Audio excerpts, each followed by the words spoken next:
అప్పుడు నువ్వేమనుకుంటావు? నువ్వు ఎటు వెళ్ళినా నాకేం కాదులే, నాకు నా చుట్టూ నా ప్రభు ఉన్నాడు. ఆమేన్. అవునా? ఎప్పుడు వస్తుంది ఆ ఫీలింగు? బాగా చలిలో బయటకు వెళుతున్నావు, మందపు జర్కిన్ ధరించావు, బయటకు వెళ్ళేటప్పుడు రే బయట చలి ఉంది అని అన్నారు వేరే వాళ్ళు. నువ్వేమంటావు? నాకేం పర్వాలా, మందపు జర్కిన్ వేసా అంటావా అనవా?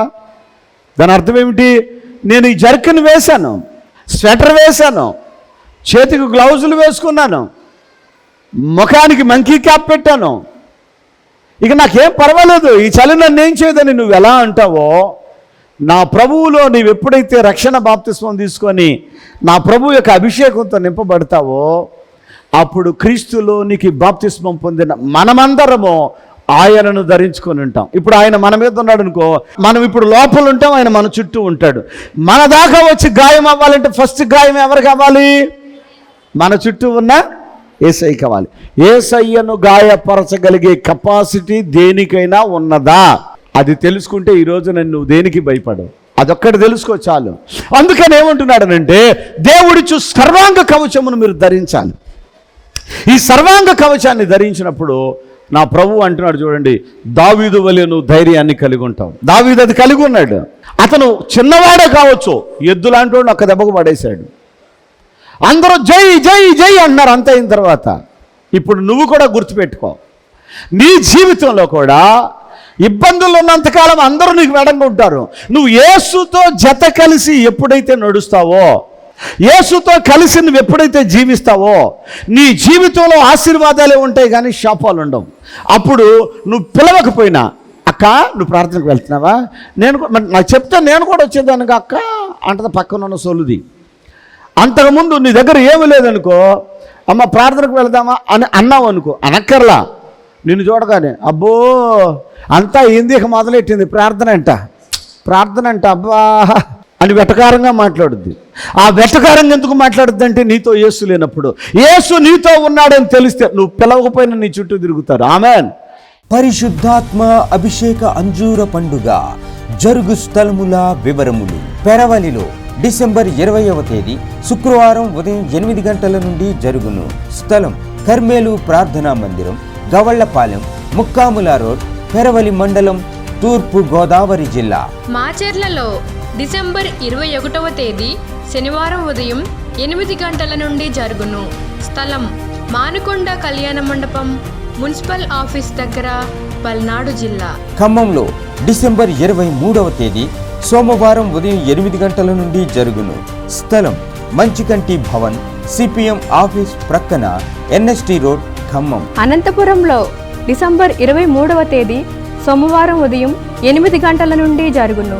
స్థలం Shri Padmavati function hall, old Ramana Ramesh theatres, Anantapur. నాకు బాబు 11 ఇయర్స్ ఆల్రెడీ బాబు ఉన్నాడు. బాబు తర్వాత 2 అబార్షన్స్ అయినాయి, ఒకటి 3 months, ఒకటి 5 months. అప్పుడు డాక్టర్ ఏమన్నాడంటే పిల్లలు అవ్వకుండా సర్జరీ చేపించేసుకోండి, మళ్ళీ పాప కన్సీవ్ అయితే తనకి ప్రాబ్లం అవుతుంది అని చెప్పినారు. 2018లో అబార్షన్ అయిన కాంచి మళ్ళీ నేను కోరుకోలేదన్న దేవుణ్ణి. అయితే జూలైలో మీ దగ్గరికి వచ్చాను. ఫస్ట్ టైము డాడీ 19 చేశారు, సెకండ్ టైం ఆగస్టులో వచ్చాను, మీరు చేశారు.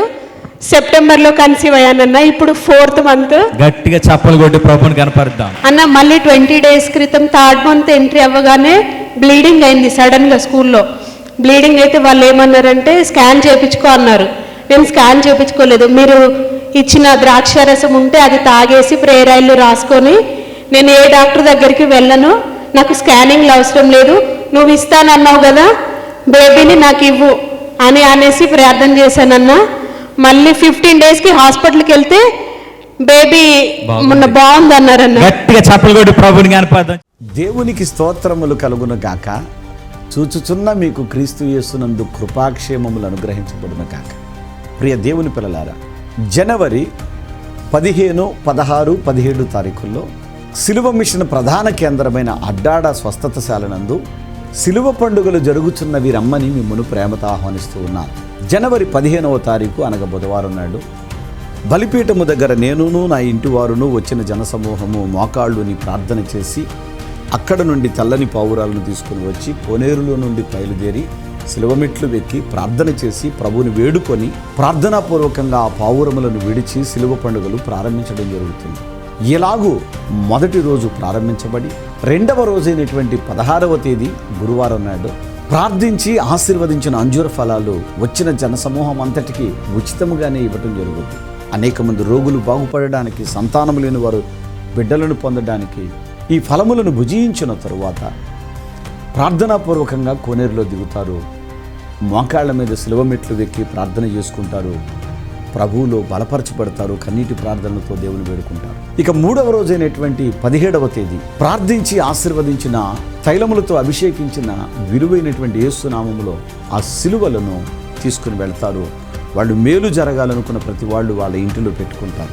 ఇక 17వ తేదీ సాయంత్రం 7 గంటలకి ప్రార్థనాపూర్వకంగా బలిపీఠం దగ్గర నుండి బయలుదేరి కోనేరులో నుండి వెళ్ళి శిలువ మెట్లు వెక్కి ముఖ్యమైన ఒక 7 కోరికలు ప్రభువా నా జీవితం ముందు నెరవేర్చవా అని రోగులైన వారే కానీ, సొంత ఇల్లు లేని వారు కానీ, ఉద్యోగం లేని వారు కానీ, వివాహం కాని వారు కానీ వింటున్నారా? వ్యాపారాలలో, మోటార్ ఫీల్డ్లలో, రకరకాల రూపాలలో, చెరువులలో నష్టపోయిన బిడ్డలు మమ్మల్ని ఆశీర్వదించు ప్రభు అని ప్రార్థన చేసుకుంటారు. క్యాండిల్ వెలిగించి ఆ వెలుతురులో ప్రభువుని వేడుకుంటారు. అలా వేడుకొని అనేక మంది దీవించబడ్డారు. నా ప్రియ దేవుని పిల్లలారా, మీరు కూడా రండి. ఎలా రావాలో చెప్తాను వినండి. కృష్ణా జిల్లా గుడివాడ పట్టణానికి రండి.